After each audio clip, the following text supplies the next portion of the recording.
Assalamualaikum warahmatullahi wabarakatuh. Waalaikumsalam. Mas Barir yang selalu menemani di studio, para pendengar El Victor, dulur-dulur semuanya yang setia mendengarkan siaran kami. Pada malam hari ini kita akan membahas tentang negosiasi dan tawaran kedua kepada Nabi kita Muhammad sallallahu alaihi wasallam dalam rangka perdamaian sebenarnya. Tetapi tawaran-tawarannya tidak ada yang cocok dengan Nabi. Jadi setelah dirasa apa yang dilakukan oleh Utbah bin Rabi'ah ya, ini gagal, para tokoh-tokoh Quraisy kemudian menemui tokoh yang dianggap tua juga, dianggap memiliki pengaruh, yaitu Husain ibnu Ubaid ibnu Khalaf al-Khuzami. Jadi lelaki ini dianggap terpandang di dalam kaumnya atau di antara kaumnya. Dan Husain ini memiliki putra yang sudah masuk Islam, Mas Bari. Namanya Imran kemarin ya. Sudah kita bahas Imran. Nah, para tokoh Quraisy ini kemudian mengadukan penghinaan yang dilakukan oleh Nabi Muhammad SAW kepada Husain ini.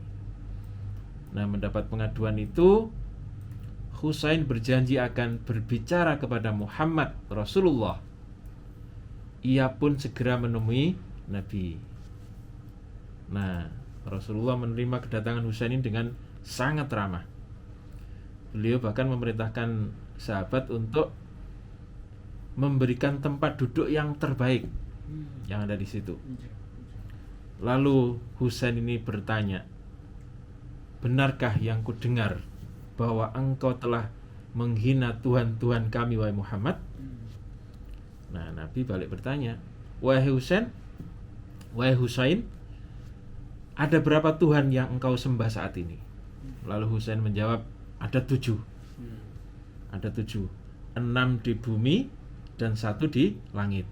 Nah, yang di langit ini maksudnya adalah Allah ya. Jadi orang-orang Arab sudah kenal Allah pada waktu itu. 6 di bumi dan 1 di langit. Nabi lalu bertanya, "Tuhan mana yang engkau sembah dan engkau mintai pertolongan, wahai Husain?" "Yang di langit," kata Husain. "Jika engkau tertimpa bahaya, Tuhan mana yang engkau seru, yang engkau mintai tolong?" "Tuhan yang ada di langit."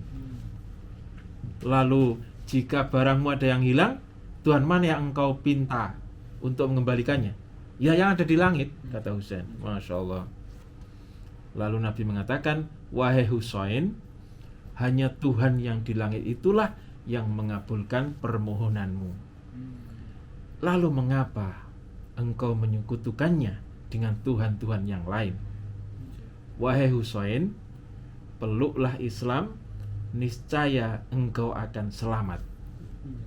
Maka jika engkau mau masuk Islam, akan aku ajarkan kepadamu 2 kalimat yang dapat mendatangkan manfaat bagimu."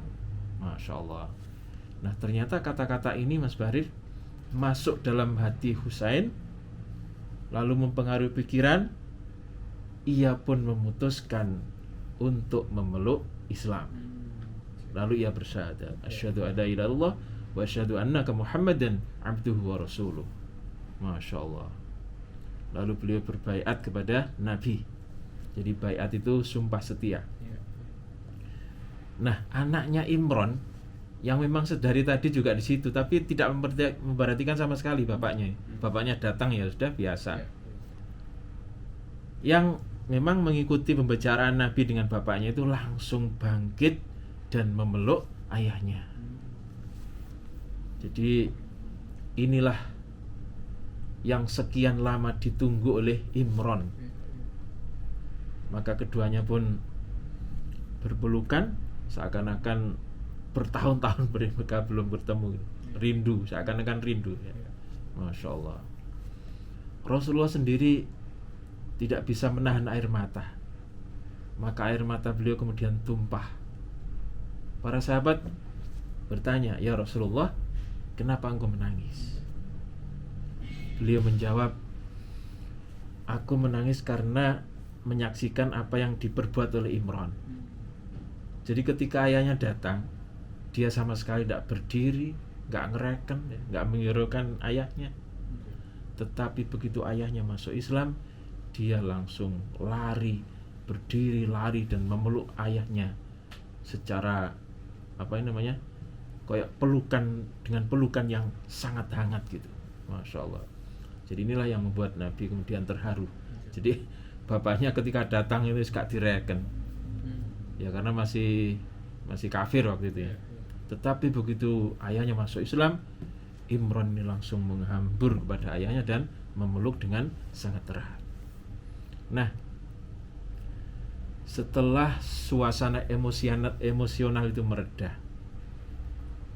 Husain mengatakan kepada Nabi, "Wahai Rasulullah, ajarkan kepadaku 2 kalimat yang engkau janjikan tadi." Nah, Nabi kan tadi menjanjikan 2 kalimat. Lalu beliau, Nabi kita Muhammad sallallahu alaihi wasallam, mengajarkan doa yang berbunyi, "Allahumma alhimni rushdi wa a'idni min syarri nafsi."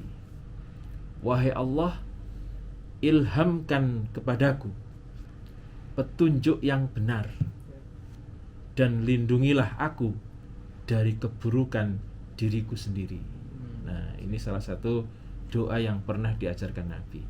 Jadi doa itu yang paling bagus ya, doa yang pertama diajarkan Al-Quran, yang kedua diajarkan Nabi, baru nanti pada tingkatan berikutnya yang diajarkan oleh para sahabat atau para tabi'in.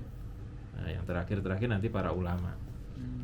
Jadi yang terbagus, doa yang terbagus yang ada di dalam Quran, Mas Ferry. Kemudian diajarkan Nabi. Nah, ini doa yang diajarkan Nabi. Allahumma alhimni rushdi wa'idni min syarri nafsi. Wahai Allah, ilhamkanlah kepadaku petunjuk yang benar dan lindungilah aku dari keburukan diriku sendiri. Lalu setelah semuanya selesai, Husain ini meminta izin untuk pulang. Rasulullah kemudian memerintahkan kepada beberapa sahabat untuk mengantarnya sampai rumah. Khawatir karena di luar rumah Nabi itu ada beberapa orang yang nunggu, Mas Bari. Tadi kan lapor ya. Lapor ketika Husain ini datang kepada Nabi, mereka ikut tapi tidak ikut masuk. Jadi Nabi khawatir ada apa-apa dengan Husain ini, akhirnya menyuruh para sahabat untuk mengantar sampai rumah, termasuk putranya ikut ngantar, yaitu Imran tadi. Jadi orang-orang kafir yang sedari tadi menunggu di luar ini kaget bukan main, Mas Bar. Pasti ini ada apa-apa ini. Mereka sadar bahwa Husain telah masuk Islam. Maka dengan rasa jengkel nih, tadi sudah dibuat jengkel oleh Utbah bin Rabi'ah, ini dibuat jengkel lagi oleh Husain. Bahkan jengkelnya lebih. Kalau Utbah ini walaupun gagal tapi kan dia tidak masuk Islam. Tapi kalau Husain ini malah masuk Islam. Maka mereka mengatakan orang tua itu telah meninggalkan agama kita. Lalu mereka bubar. Jadi lagi-lagi rencana mereka ini gagal, Mas Bari. Masya Allah, rencana mereka gagal. Sebab harapan mereka, Husain akan memarahi Muhammad karena telah mempengaruhi Imran, yaitu putranya, bahkan untuk memusuhi dirinya sendiri. Tetapi Husain justru berbalik dan sekarang menjadi pembela Muhammad. Ini yang sangat dijengkelkan oleh orang-orang Quraisy. Nah, dulur-dulur El Victor, kabar tentang perubahan sikap orang-orang Quraisy yang mulai mau bernegosiasi, bahkan menawarkan rekonsiliasi, ya. Ini sampai ke Habasyah juga. Maka hati mereka berbunga-bunga. Jadi mereka mengharap situasi Mekah itu terus membaik, Mas Bari. Nah, kalau sudah membaik, benar-benar membaik, nanti mereka akan kembali ke Mekah. Sebab sudah cukup lama ya mereka menahan rindu untuk bertemu dengan keluarga, teman dan kampung halaman. Lebih-lebih rindu mereka terutama kepada Nabi. Masya Allah, itu rindu yang paling mereka rindukan. Namun sebaliknya, bagi tokoh-tokoh Quraisy, ya, tokoh-tokoh Quraisy ini menganggap diplomasi yang dilakukan oleh Husain ini telah gagal total. Justru pemeluk Islam bertambah lagi. Masya Allah. Jadi akhirnya mereka lagi-lagi harus berkumpul, harus bermusyawarah. Dan seperti biasanya mereka bermusyawarah di tempat yang namanya Darun Nadwah, yang bersebelahan dengan Ka'bah. Darun Nadwah. Di antara tokoh-tokoh yang hadir adalah Utbah bin Rabi'ah, yang kemarin menawari Nabi itu ya. Kemudian ada Abu Sufyan bin Harb, ada Abul Bukhturi. Nah, Abul Bukhturi nanti yang akan membatalkan ini pemboikotan, Mas Bari. Abul Bukhturi bin Hisham, dan ada Al-Walid bin Mughirah, yaitu orang tua atau bapak daripada Khalid bin Walid. Nah, tampaknya mereka ini mulai kehilangan kesabaran. Di antara mereka ada yang mengusulkan mengundang Muhammad dan menawarkan kepadanya sebuah kompromi. Jika Muhammad menolak, mereka bisa langsung mengancam dan akan membunuhnya. Ya, memang kesabaran mereka sudah semakin tipis. Jadi kita undang Muhammad, kita ajak kompromi, kita tawarkan sesuatu yang menyenangkan. Kalau dia masih menolak, kita ancam, kita bunuh. Nah, itu salah satu daripada usulan mereka. Lalu usulan mereka disetujui. Usulan salah satu orang maksudnya disetujui. Mereka segera mengutus seseorang untuk mengundang Nabi Muhammad. Masya Allah, Nabi diundang ini senengnya bukan main, Mas Bari.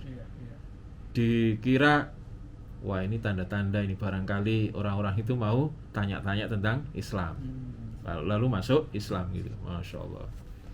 Maka Rasulullah pun dengan senang hati mendatangi tempat musyawarah itu. Lalu apa yang mereka tawarkan? Nah, ternyata tidak jauh beda yang ditawarkan, atau tidak jauh beda dengan apa yang ditawarkan oleh Utbah bin Rabi'ah, yaitu seputar harta. Kalau engkau menginginkan harta, maka akan kami kumpulkan harta-harta dari kami sehingga kamu menjadi orang yang paling kaya di antara kami. Kalau engkau menginginkan kemuliaan, maka kami akan menyerahkan sepenuhnya urusan-urusan kami. Kalau engkau tidak ada engkau, maka kami tidak akan memutuskan sesuatu. Kalau engkau ingin menjadi Raja Muhammad, maka akan kami jadikan engkau penguasa-penguasa kami, jadikan raja. Atau bahkan ditawari, engkau pengen menikah dengan siapa? Pengen menikah dengan siapa lagi? Kami akan mencarikannya. Masya Allah. Dan penawaran-penawaran tentang kenikmatan-kenikmatan dunia lainnya. Lalu Nabi dengan sopan ini menolak mereka. Ya. Jadi jawaban beliau hanya menginginkan satu hal, Mas Bari. Apa itu kira-kira? Ya, mereka beriman kepada Allah dan Rasulnya. Lalu Nabi mengatakan, aku mengemban risalah ini bukan untuk mencari kekayaan, bukan untuk mencari kemuliaan ataupun kekuasaan. Allah mengutusku sebagai seorang Rasul yang dengannya itu kemudian Allah juga menurunkan Al-Quran dan memerintahkan aku untuk menyampaikan kepada kalian kabar gembira dan peringatan. Kabar gembira itu surga, peringatan neraka. Maka kujalankan tugas itu dan kusampaikan ajaran-ajaran Islam kepada kalian. Jika kalian menerima apa yang aku bawa, maka kalian akan beruntung dunia akhirat. Tetapi jika kalian menolaknya, aku hanya bisa bersabar dan berserah diri kepada Allah hingga Dia memutuskan apa yang terbaik bagiku dan bagi kalian. Masya Allah. Nah, pembicaraan antara Rasulullah dengan orang-orang kafir Mekah ini berlangsung cukup lama. Ya, bagi ukuran waktu itu cukup lama. Setelah mendengarkan penjelasan dari Rasulullah, mereka kemudian mengajukan syarat. Kami mau masuk Islam, tetapi ada syaratnya. Mereka meminta kepada Rasulullah untuk berdoa kepada Allah supaya Allah meratakan bukit-bukit di sekitar Mekah menjadi lembah-lembah yang subur dan di dalamnya mengalir sungai-sungai. Masya Allah. Jadi memang orientasinya ya dunia. Jadi permintaannya mereka, kalau bisa, ya, andaikan bisa, maka kami akan masuk Islam. Kalau Allah yang kamu sembah itu mampu meratakan bukit-bukit yang gersang itu, kemudian menjadi lembah, dataran rendah, kemudian di sana tumbuh subur tanaman-tanaman dan dialiri oleh sungai-sungai. Masya Allah.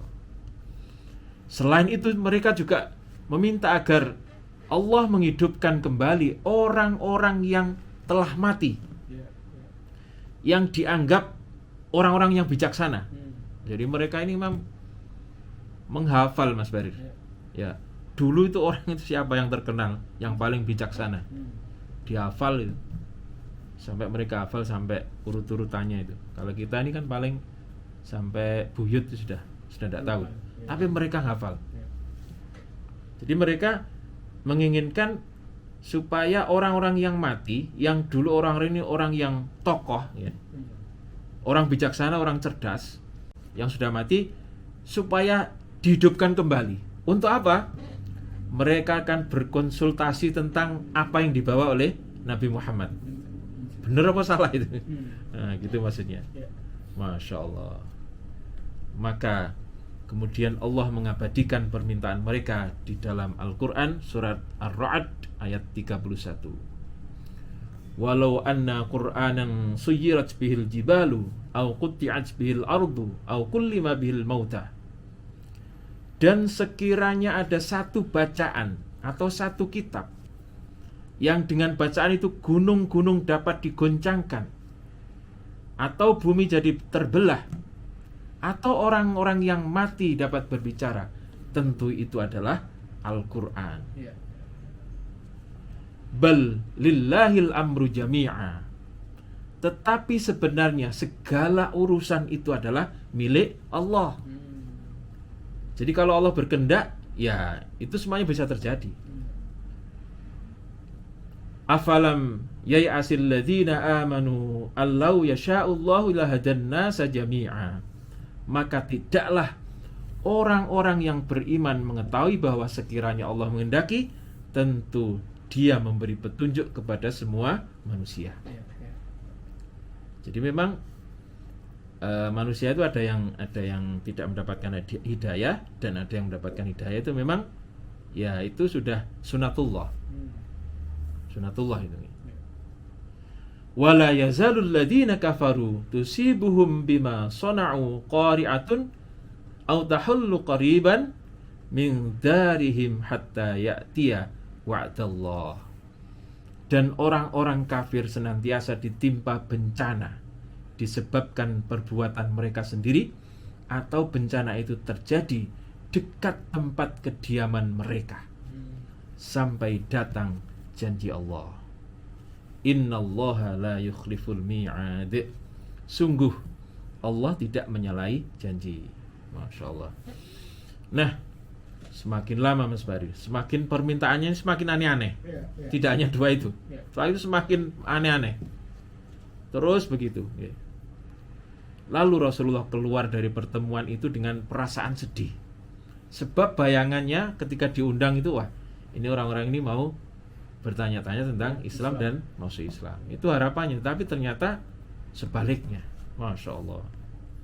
Nah, sedangkan di kalangan tokoh-tokoh Quraisy, ini akhirnya terjadi perbedaan yang meruncing. Golongan keras yang dipimpin oleh Abu Jahal mengusulkan agar Muhammad segera dibunuh, sehingga orang-orang Quraisy terbebas dari gangguan Muhammad. Tetapi pendapat itu ditentang oleh golongan lain. Menurut mereka, ini terlalu tergesa-gesa. Membunuh Muhammad nanti akan bisa menimbulkan bencana yang luar biasa. Apa kira-kira? Yaitu akan menimbulkan perang saudara. Bani Hashim dan Bani Muthalib itu kan suku Quraisy yang sangat dihormati. Ya. Kalau mereka, salah satu di antara mereka ada yang terbunuh, apalagi yang dibunuh adalah Muhammad, tokoh yang sejak kecil diidolakan, ini nanti akan dibalas oleh sukunya habis-habisan, kan gitu. Nah, jadi itu yang kira-kira timbul jika Muhammad dibunuh. Ini menurut golongan yang tidak sepaham dengan Abu Jahal. Dan perang itu nanti akan berkepanjangan dan berdarah-darah di antara kabilah-kabilah Quraisy, dan itu semua tidak akan mampu mereka hadapi. Jadi mereka tidak membayangkan saja, tidak bisa. Bagaimana bisa perang antara saudara? Bagi golongan ini, cara terbaik adalah berhati-hati dan menunggu hingga datang kesempatan untuk merayu Muhammad. Barangkali nanti suatu saat bisa dirayu lagi. Maka kelompok ini dipelopori oleh An-Nadhr bin Haris. An-Nadhr bin Haris. Jadi ia mengingatkan orang-orang Quraisy bahwa Muhammad itu dulu pernah dipuja-puja oleh orang-orang Quraisy. Oleh sebab itu dia menyarankan agar mereka bersabar. Apa kata-kata daripada An-Nadhr bin Haris ini? Wahai orang-orang Quraisy, kalian akan berhadapan dengan masalah yang rumit dan sulit dicari jalan keluarnya. Muhammad itu dulu pernah menjadi pemuda yang kalian sukai karena kejujuran dan integritasnya. Kemudian dia datang dengan membawa agamanya, dan kalian katakan ia adalah tukang sihir. Tidak, demi Allah, Muhammad bukan tukang sihir. Demi Allah, Muhammad bukan tukang sihir. Kita semuanya tahulah bagaimana tingkah laku tukang sihir itu. Lalu kalian mengatakan Muhammad adalah peramal. Tidak, demi Allah, dia bukan peramal. Kita tahu bagaimana peramal itu mengalami kerasukan dan membaca mantra. Kalian juga mengatakan bahwa Muhammad itu adalah penyair. Demi Allah, tidak, dia bukan penyair. Kita ini semua tahu jenis syair, tetapi itu tidak ada pada diri Muhammad. Lalu kalian katakan dia itu gila, dan itu juga tidak benar. Kita semua ini tahu bahwa bagaimana ciri-ciri orang gila itu, dan sama sekali Muhammad tidak memiliki ciri-ciri itu. Maka pertimbangkanlah masak-masak persoalan ini. Demi Allah, ini bukan persoalan yang bisa dianggap remeh. Ini kata An-Nadhr bin Haris. Nah, An-Nadhr bin Haris nanti punya cara tersendiri bagaimana melawan Nabi kita Muhammad SAW yang kalimat-kalimatnya itu melebihi syair yang ada pada waktu itu. Lalu strategi apa yang akan digunakan oleh An-Nadhr bin Haris? Nanti kita akan bahas pada pertemuan, mungkin bukan besok ya, tapi pertemuan yang ke depan.